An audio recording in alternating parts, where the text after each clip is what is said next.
जय गुरुदेव। जय गुरुदेव। जय गुरुदेव नाम किसका,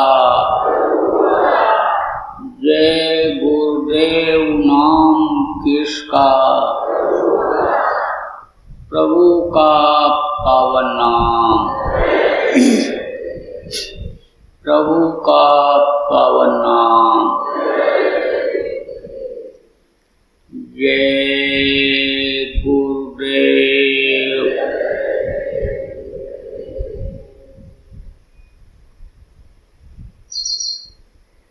सर्वसमर्थ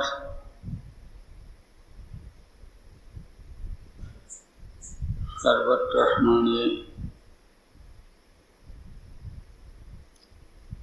परम पूज्य गुरु जी महाराज, उपस्थित सभी सत्संगी धर्म प्रेमी बच्चे एवं बच्चे, आज 28 जुलाई 2020 सायंकाल की बेला आश्रम उज्जैन।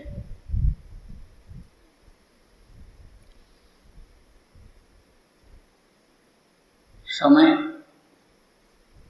काल को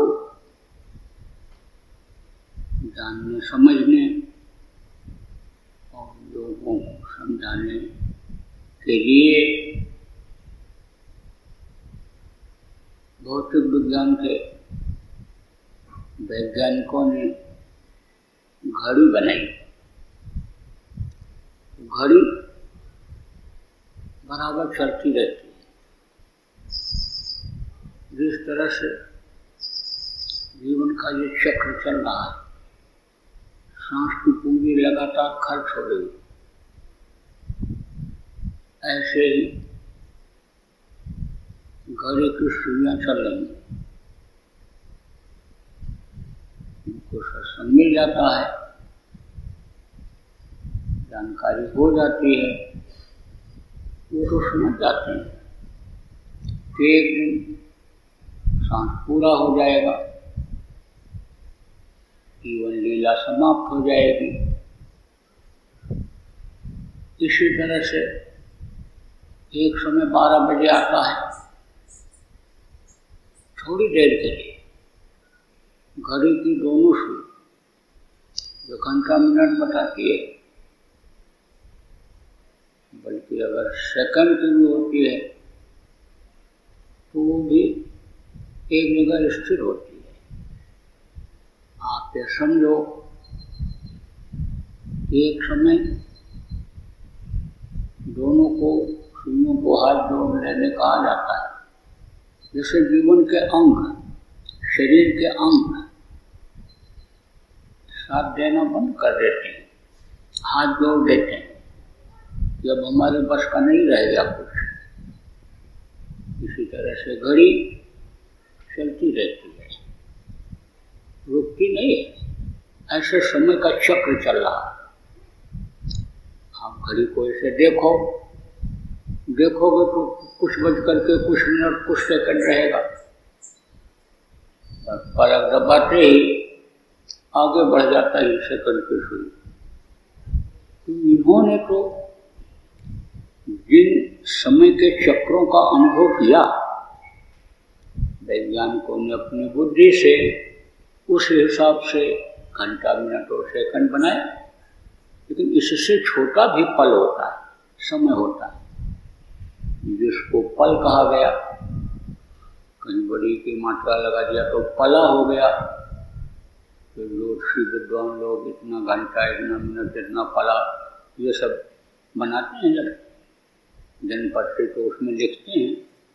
तो पल जो होता है वो जीवन का सबसे छोटा अनुसंधान समय होता है। पल की जानकारी सबको नहीं रहती। पल जिसने तैयार कराया उसको मालूम रहता है। आप समझो कि जिनका हाथ ऐसे स्विच पर हमेशा रखा रहता है, कैसे समय पूरा हो बस हम इसको दबा दें, बस मशीन बंद हो जाए, सिस्टम बंद हो जाए, उसको जानकारी उसकी रहती है। ये दुनिया, ये संसार और ये मनुष्य और पशु पक्षियों का समझ लीजिए जीवन, ये सब चलायमान है। तो जहाँ स्थिरता नहीं रहती, जहाँ ठहराव नहीं रहता है, वहाँ शांति नहीं रहती है। आप तो समझो जो आदमी चलता रहता है, चाहे जिधर की तरफ जा रहा हो, तीर्थ यात्रा में जा रहा हो या साटन में जा रहा हो, ऐसे घूमने जा रहा हो, नौकरी के लिए जा रहा हो, व्यापार के लिए जा रहा हो, खेती दुकान के लिए जा रहा हो, तो उसको चैन नहीं रहता है। और जब ठहराव हो जाता है, एक जगह जब रुक जाते हैं, तब थोड़ी शांति मिलती है। जैसे धूप में कोई कहीं जा रहा है, अपने लक्ष्य पर है कि हमको ट्रेन पकड़ना है, बस पकड़ना है, हमको कोर्ट कचहरी में ड्यूटी पर समय से पहुंचना है, तो बराबर चलता रहता है, उसको शांति नहीं रहती। चाहे पैर थक जाए, चाहे धूप लगे, चाहे बरसात का अनुभव हो, लेकिन जब पहुंच जाता है तो थोड़ी सी शांति महसूस करता है। लेकिन अब चूंकि चक्र चल रहा है जीवन का, दुनिया का ये चक्र चल रहा है, तो उसको फिर वापस जहाँ से घर से जाता है लौटना रहता है। रात को रुक भी गया तो दूसरे दिन का दूसरा रूटीन रहता है, तो शांति नहीं रहती है। आप ये समझो यही कारण है कि इस दुनिया संसार में आदमी जहाँ सुख खोज रहा है, वहाँ सुख है ही नहीं। और सुख जिसमें खोजता है, सुख का थोड़ा अनुभव भी करता है, तो वही पर उसी बीच में दुख आ जाता है। आप उदाहरण के तौर पर समझो कि मनपसंद चीज मिल गई खाने के लिए, तो उसको खाता है, लेकिन उसको ये नहीं पता रहता है कि यह नुकसान कर जाएगा।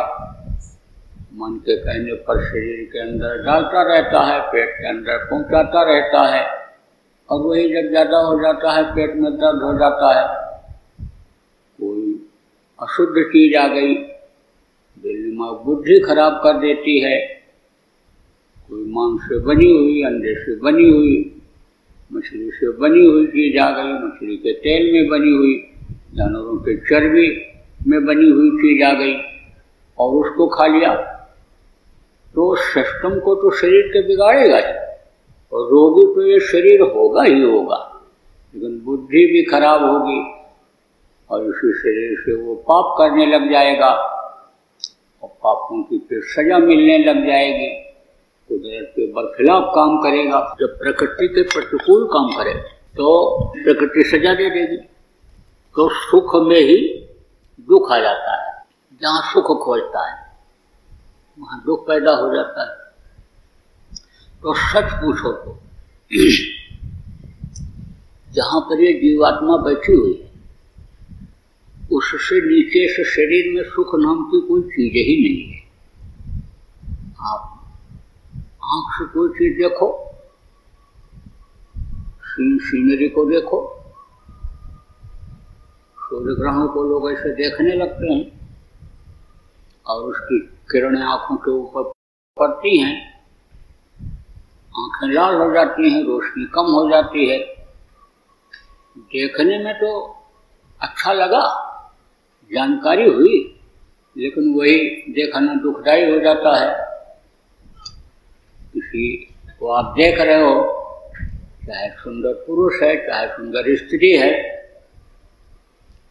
अब उसके आँखों में अगर रोग है, तरह तरह का नाम लेकर के ये रोग आते हैं।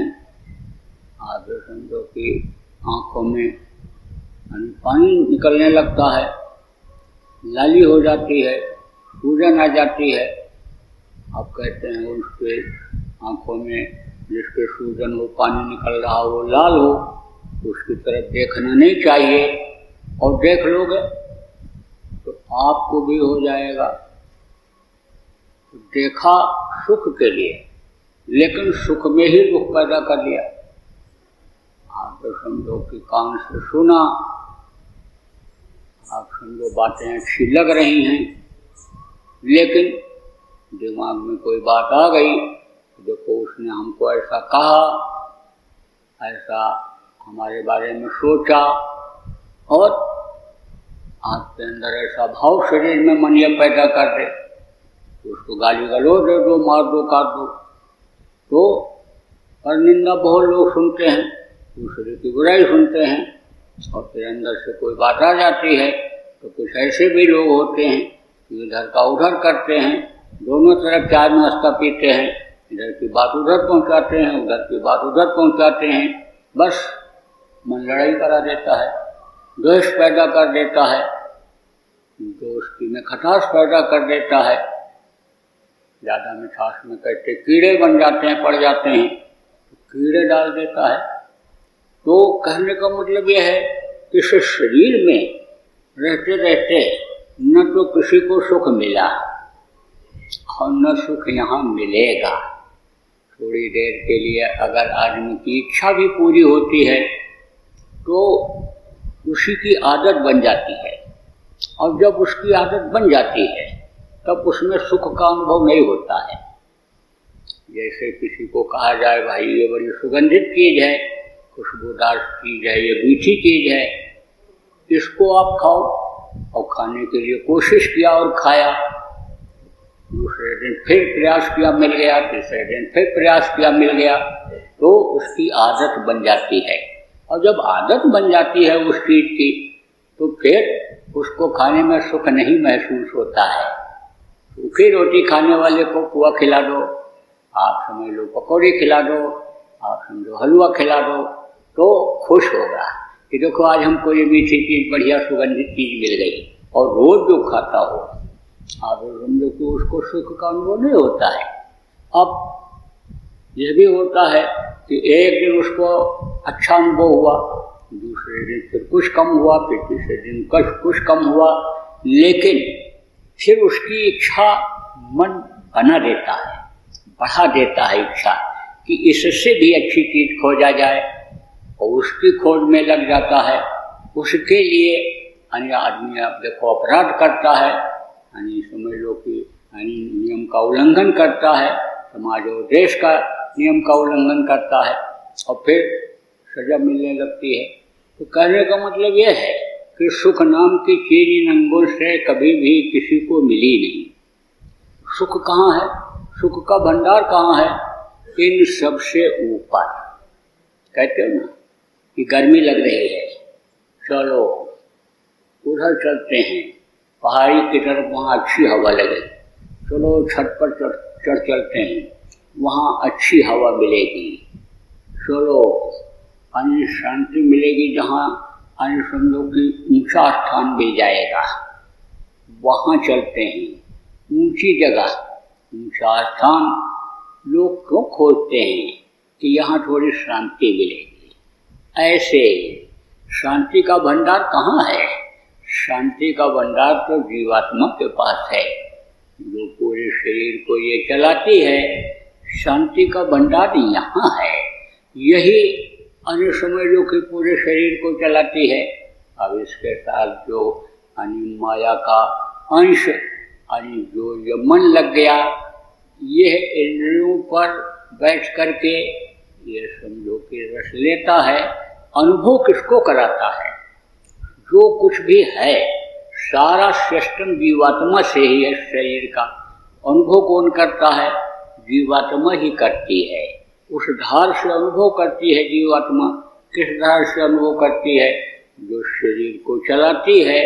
तो कहीं भी चाहे दुख हो और चाहे सुख हो, शरीर के अंगों से सुख पैदा किया हो आपने या दुख पैदा किया हो, तो दोनों का अनुभव जीवात्मा करती है। इसीलिए जब तक ये शरीर चलता रहता है तब तक इसमें जो है वो हरकत रहती है और जीवात्मा को अनुभव इसका होने लगता है।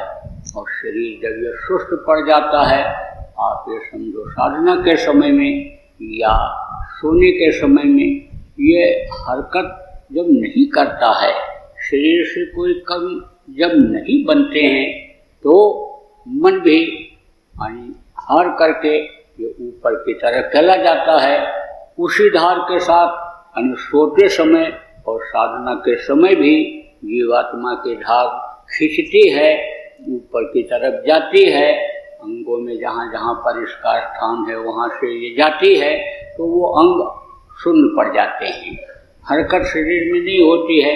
और मन समझो अब निराश हो जाता है कि अब इनके शरीर से कोई भी हम कुछ काम करा नहीं सकते हैं, न हमको कुछ इनसे रस मिल सकता है, इसलिए वो भी वहाँ चला जाता है।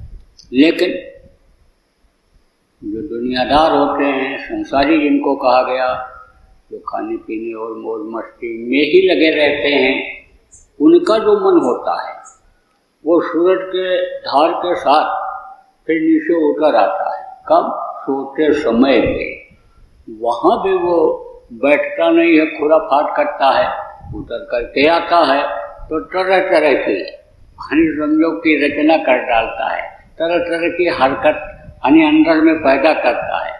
कभी कभी तो ऐसा भी होता है कि शरीर के अंग भी उसी के प्रभाव से, सपने के प्रभाव से ऐसे काम करने लगते हैं। ऐसे आदमी हाथ हिलाने लगता है, कहीं सपना देख रहा है, कहीं पैर पटक देता है, तो ऐसा भी देखा गया कि सपने में फाड़ दिया चद्दर को। तो जो संसारी होते हैं उनका तो नीचे की तरफ उतरता है, और जो सत्संगी होते हैं, साधक होते हैं, उनकी जो जीवात्मा है वो ऊपर की तरफ मुखातिब होती है। इधर से उसकी धार जब खिंचती है, इधर उसका ध्यान नहीं रहता है, ऊपर की तरफ जाती है, तब समझो अच्छे सपने आते हैं। मन भी उसमें कमज़ोर हो जाता है, मन की गति कमज़ोर हो जाती है।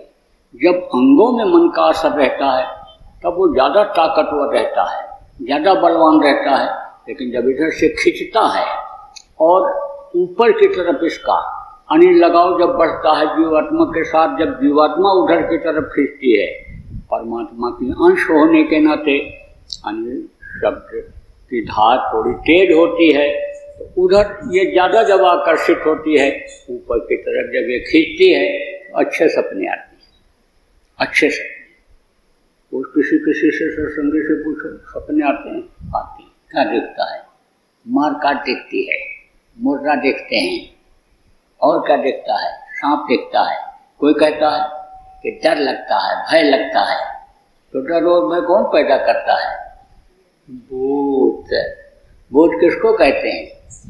किसी ने प्रेत कहा, किसी ने भूत कहा, किसी ने हवा कहा, किसी ने ऊपरी शक्ति कहा, किसी ने पितर कहा, तरह तरह से नाम भूतों का, प्रेतों का, जिन पिशाच का लोगों ने रख दिया। आप आगे समझो कि भूत बनते कौन हैं? उम्र पूरी किए बगैर जो मर जाते हैं, अकाल मृत्यु में मर जाते हैं, मार दिए जाते हैं, वो प्रेत आत्माओं में चले जाते हैं। वो आत्मा प्रेत बन जाती है, भटकती रहती है, और भटकती रहती है तो शरीर में उनका असर हो जाता है। तो शरीर में जब तक जान रहेगी तब तक तो अपना असर रखते ही रखते हैं। इसके बाद में जब शरीर ये समझो निर्जीव होता है सोते समय, तो आप ये समझो कि वो कहाँ जाते हैं? वही ऊपर में मन के पास। मन हमेशा साथ रहता है, शरीर और जीवात्मा की ताकत के साथ मन रहता है, तो उनके साथ उसी सपना में वो बुरा बुरा सपना दिखाने लगते हैं। वो शरीर से जो जब शरीर में ताकत थी, कराते थे, हरकत कराते थे। देखो कोई बहुत खड़क बोलता है और हाथ पैर हिलने लगते हैं और उसका असर आ जाता है, कहते भाई इनके ऊपर छाया है, इनसे मत बोलो, बुतहा है, कोई कहता कोई कुछ कहता है, बचाओ इसको। ऐसे ही यानी वो अपना असर फिर सपने में भी दिखाते हैं। तो सपने में भी शरीर से पाप करवा डालते हैं, शरीर से यानी शरीर को सपने में भी हरकत में ला देते हैं।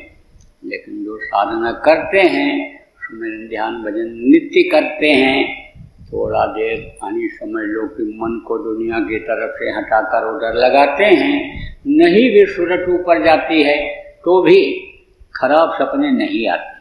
और अगर आप सत्संगी हो, आपको खराब सपने अगर कभी दिखाई भी पड़े तो समझ लो कि आज हमारा यानी कोई खराब कर्म आ गया, शरीर से कुछ खराब कर्म बन गया, आज हमारा ध्यान नहीं लगा, मन नहीं लगा।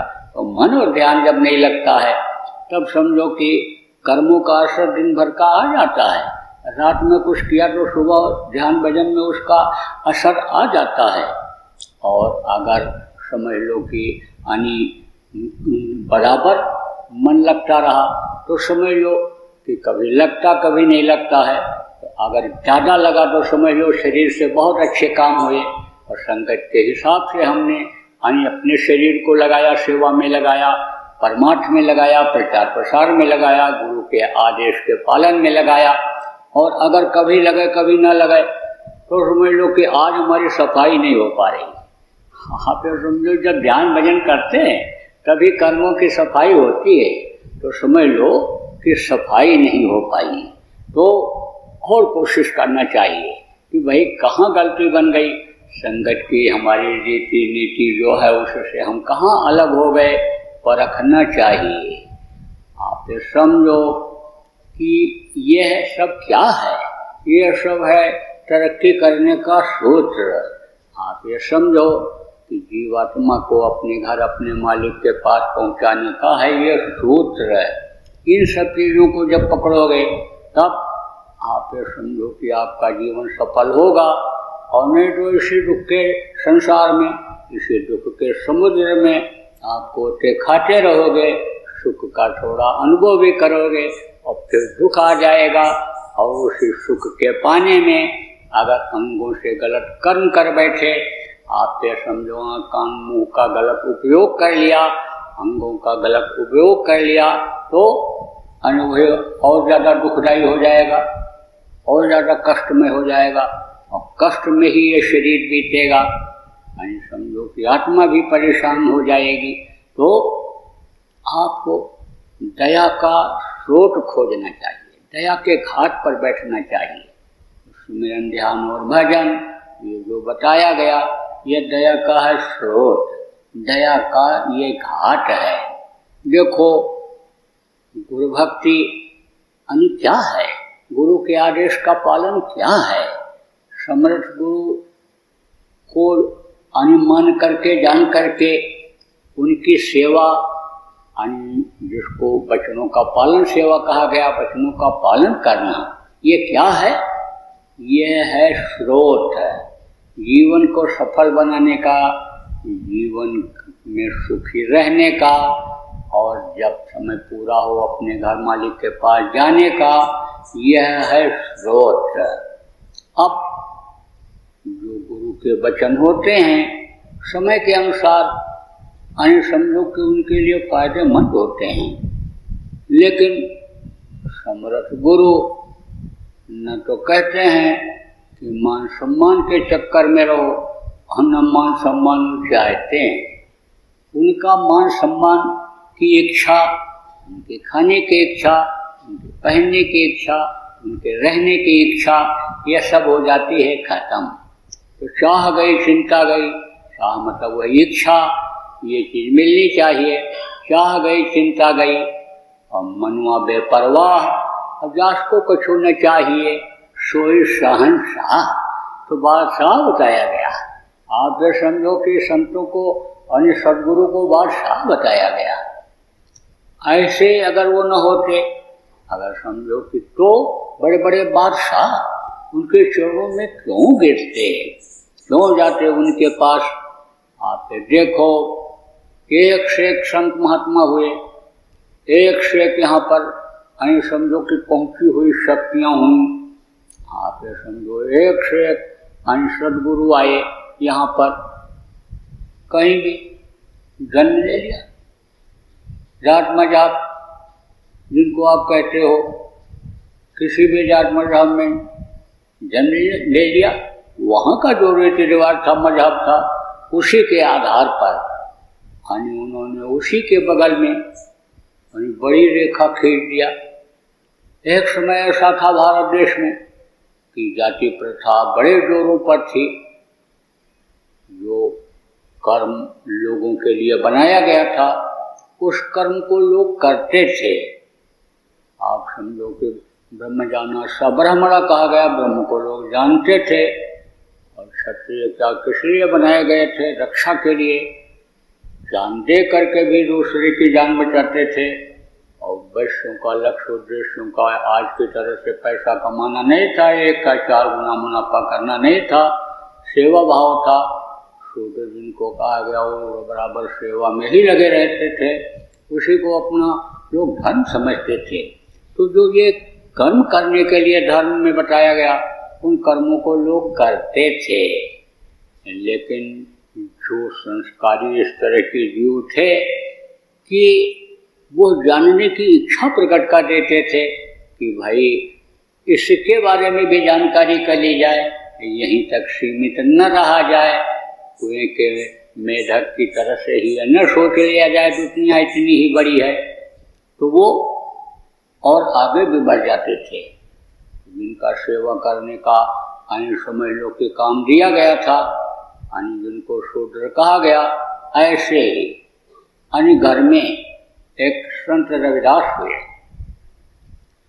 जूता टांगते थे, लेकिन इल्म मिल गई उनको। तड़प उनके अंदर जगी थी इस बात की कि हमको रास्ता मिल जाए। तो मालिक की तरफ से जब कोई बंटवारा नहीं है किसी भी जात मजहब का बंटवारा नहीं किया उसने, किसी भी देश का, किसी भी जिला और प्रांत का बंटवारा नहीं किया उसने। तो सकल गुण गोपाल की जो कहते हैं कि सारी धरती समझो कि एक की बताया, एक के लिए बनाया, सब पर उसका पसारा है और सबका सृजनहार है। सबके सूरज की रोशनी की व्यवस्था किया, सबके लिए पानी की हवा की व्यवस्था किया। तो आप समझो कि उसकी दया लेने के घाट पर कोई भी बैठ जाए तो उसको दया मिल जाती है। तो दया मिल गई। अब दया जब मिल गई तो आप समझो कि सब ने उस मालिक को देखने लग गए। आप तो समझो कि जब इस चीज का ज्ञान हो जाता है कि सब में उस मालिक की अंश जीवात्मा है और जीवात्मा जिसमें भी रहे उसकी इज्जत करनी चाहिए, कदर करनी चाहिए। लोगों ने कहा भाई कि भोजन कराओ, उससे भोजन से किसको सुख मिलेगा? जीवात्मा को सुख मिलेगा। परेशानी किसको होती है जब भूख लगती है? बेचैनी किसको होती है? जीवात्मा को ही होती है। हालांकि उसका खुराक नहीं है, लेकिन इस शरीर के अंदर में जब है तो परेशानी पैदा होती है, उसको चिंता रहती है। इस शरीर ही जब नहीं चलेगा तो मैं कैसे निकल पाऊंगी?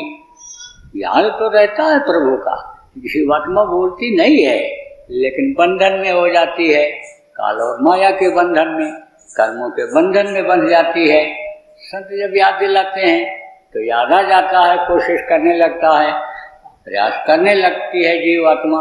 आप देखो, एक बार अभ्यास अगर आपने कर लिया और जीवात्मा शरीर से निकलने लग गई तो आतुर हो उठती है निकलने के लिए, चलो चलो चलें।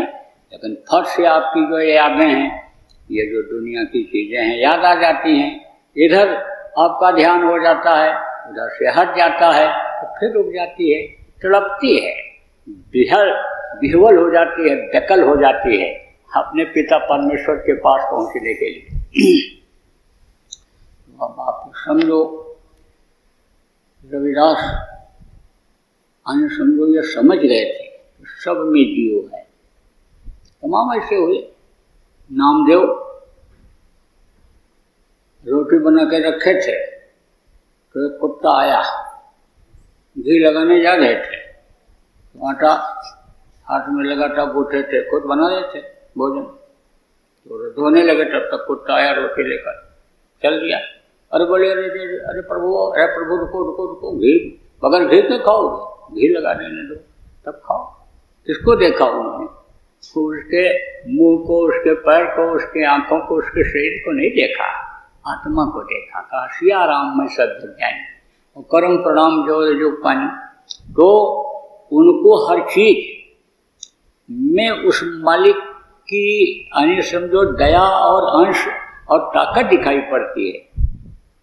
तभी तो वो पानी जिसमें चमड़ा भिगोते थे लकड़ी को काट करके और जो है वो बर्तन बनाते थे, क्योंकि ये बर्तन उस समय थे नहीं, जो स्टील और ये फूल और जो चांदी के बर्तन हैं ये सब उस समय नहीं थे। और चांदी के बर्तन रहे भी होंगे तो राजा महाराजा के यहाँ, किसी किसी के यहाँ, 100 में इक्का दुक्का के पास। बाकी तो जो गरीब जिनको कहा जाता था उस समय, वो सब लकड़ी काट करके और समझ लो कि वो बर्तन बना लेते थे कोई चीज रखने के लिए, खाने के लिए। लौकी जिसको घिया बोल से लोग आप कहते हो, गोल वाली एक होती है, उसी को ऊपर से काट देते थे और उसमें पानी पीते थे। लकड़ी का ही ऐसे काट करके पानी ऐसे का बना लेते थे। पत्ता का गिलास बना लेते थे खाने के लिए, पत्ते को इकट्ठा करके उसके थाली टाइप का बना लेते, ऐसे ही करते थे पहले के लोग। तो कांच में पानी भर के, कठौती इसको कहते हैं, और चमड़े को भिगोते थे। लेकिन उसकी धार हम देखते थे कि उसमें भी उतर रही, तो धार तो उनके अंदर से उतरती थी, लेकिन वो जो हाथ भिगोते थे उसमें भी उसकी धार आ जाती थी। तो कहते हैं न मन चंगा कठौती में गंगा।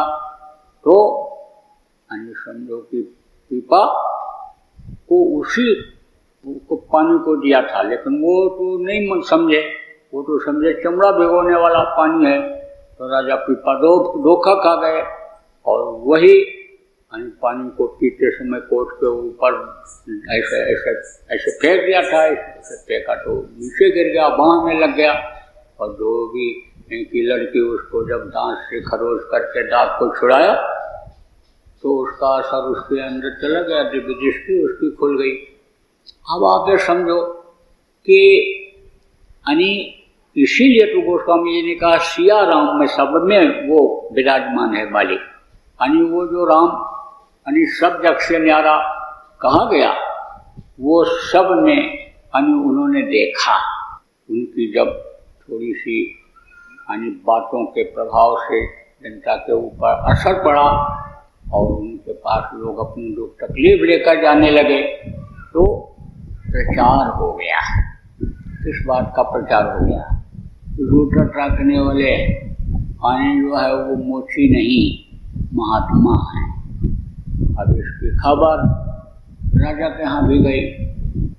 तो मीरा थी, मीरा समझ लो कि संस्कारी थी, मीरा संस्कारी थी। आप समझो उसके संस्कार जगे। आप समझो कहते हैं कि ये लड़का बड़ा बुद्धिमान है, ये देखो सत्संग को सुना, बातों को पकड़ लिया। एक बार मैं बोला और ये नाम धुनी करने लग गया, दूसरे लड़के नहीं सुन रहे हैं। ऐसे ही बहुत सी रानियाँ थी, बहुत से राजा थे, बहुत से परिवार में लोग थे, लेकिन जो संस्कारी होता है उस चीज़ को पकड़ लेता है जल्दी से। तो संस्कार था, जुड़ गई और जुड़ गई तो इनको समझ लो कि गुरु बना लिया रविदास को और अभ्यास भी करने लग गई। लेकिन अभ्यास में अभी इतनी तरक्की नहीं हुई थी, लगी हुई थी, अभ्यास ही कर रही थी।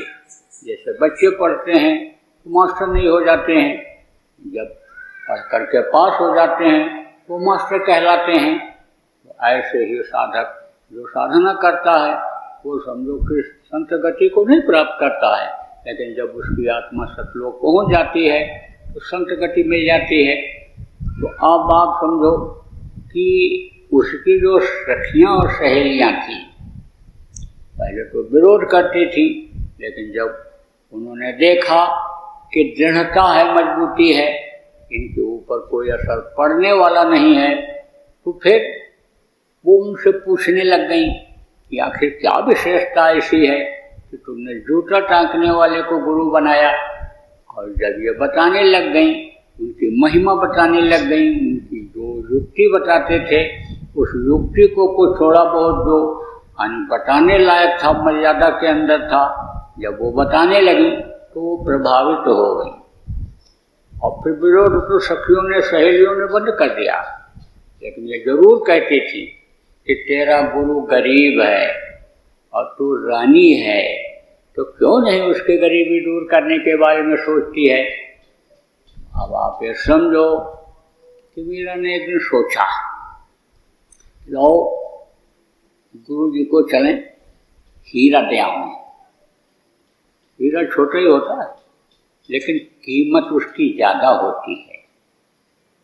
तो हीरा बढ़िया निकाला, बड़े साइज का, कि जिससे उनका घर भी बन जाए, राशन पानी भी आ जाए, कपड़ा लत्ता भी सही हो जाए, हर तरह की व्यवस्था हो जाए।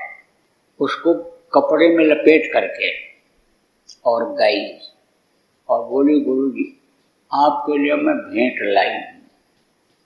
कुछ नहीं बोले, वो तो सब जानते थे, अंतर्यामी थे, कुछ नहीं बोले। फिर बोली, गुरु जी बड़ी उम्मीद से, बड़ी आशा से लाई हूँ कि इसको आप हमारा ले लीजिए। ये ऐसी अनी चीज है, इतनी कीमती है कि आपकी गरीबी को मिटा देगी। अभी तक उसको इतना ज्ञान नहीं हो पाया था कि महात्मा कभी गरीब नहीं होते, जो दूसरों को देते हैं उनके पास गरीबी कहाँ रहेगी, जिसके पास माल रहेगा वही तो लुटाएगा। लेकिन इतना ज्ञान अभी उसको नहीं हुआ था, तो उसने जो है कहा कि इससे आप अपना मकान बनवा लीजिए, ये फूस की झोपड़ी में मत रहिए, इससे मकान बनवा लीजिए, बेच करके पैसा इतना हो जाएगा कि सारी सुख सुविधा इसी से आपके पास हो जाएगी। अरे उन्होंने कहा, बच्ची हम तो इसी में राजी हैं, हम तो इसी में खुश हैं, जो मालिक खाने को दे दे हम तो उसी में राजी हैं, जो तन ढकने के लिए दे दे हम तो उसी में राजी हैं, जहाँ नींद अन्य समझ लो कि आ जाए, थकावट मिटाने का, गर्मी ठंडी से बचने का, पानी वो वतन दे दे हम तो उसी में राजी हैं, हमको ये बच्ची नहीं चाहिए। बोले बहुत उम्मीद से, बड़ी आशा से लेकर आई हूँ, इसको आप ले लीजिए। नहीं बोले, समझ गई कि लेने की इच्छा नहीं है, लेकिन वो मन बना करके आई थी कि देने की इच्छा, कि हम देंगे देंगे। बोली, गुरु जी इसको मैं देखिए, उसने छप्पर में ऐसे सुराख बनाया, उसको हटाया, उसी में डाल दिया और कहा मैं रख दे रही हूँ और आप इसको निकाल करके और मकान घर बना लीजिएगा। तो प्रणाम करके चली गई। जब दूसरी बार आई, कुछ दिन के बाद आई, सोचा मन में बनाया होगा, अपने हिसाब से ही बना लिया होगा, लेकिन अब अच्छा होगा।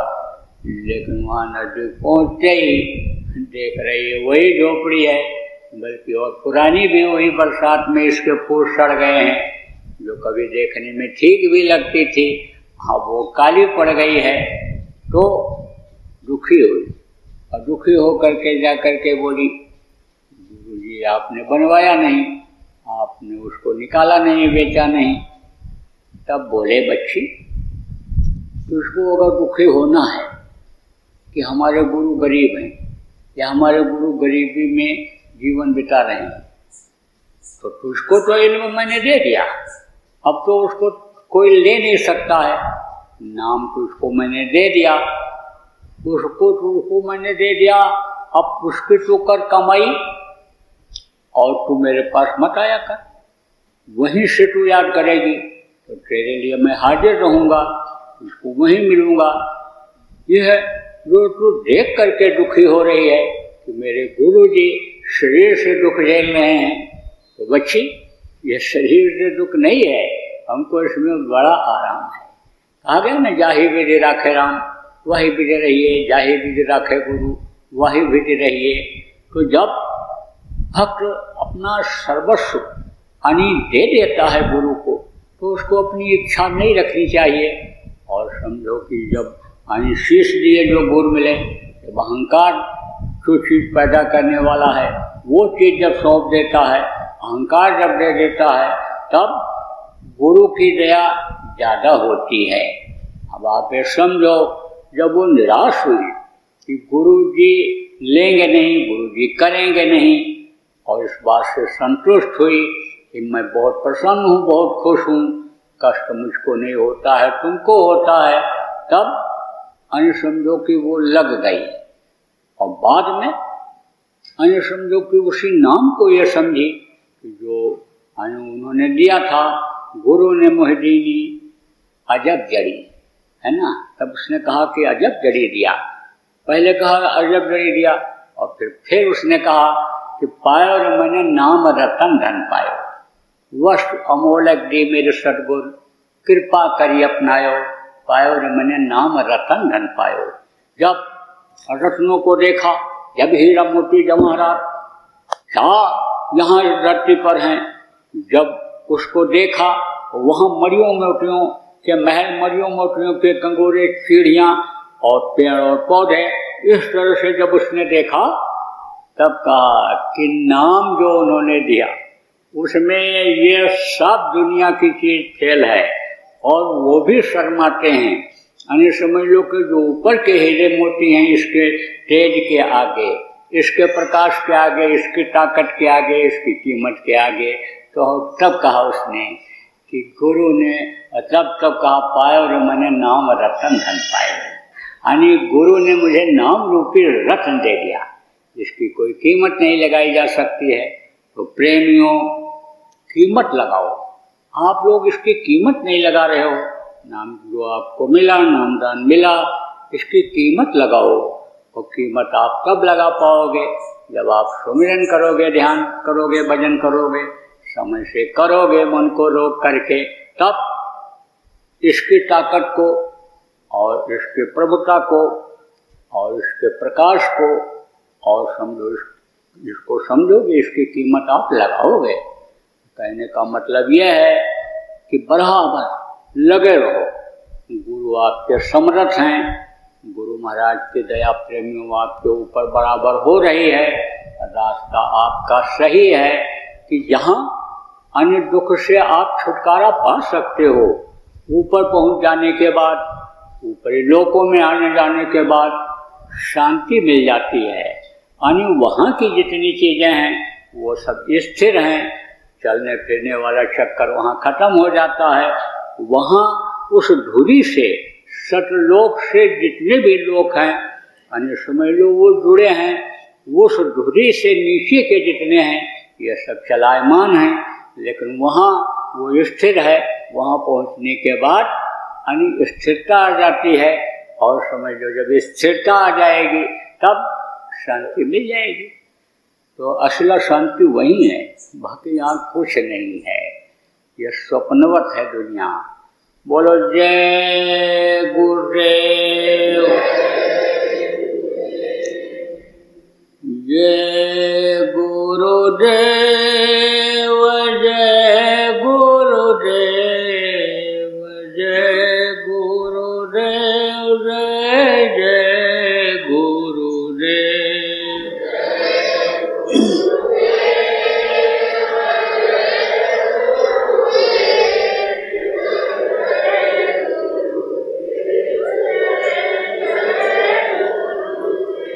जय गुरुदेव, जय गुरुदेव,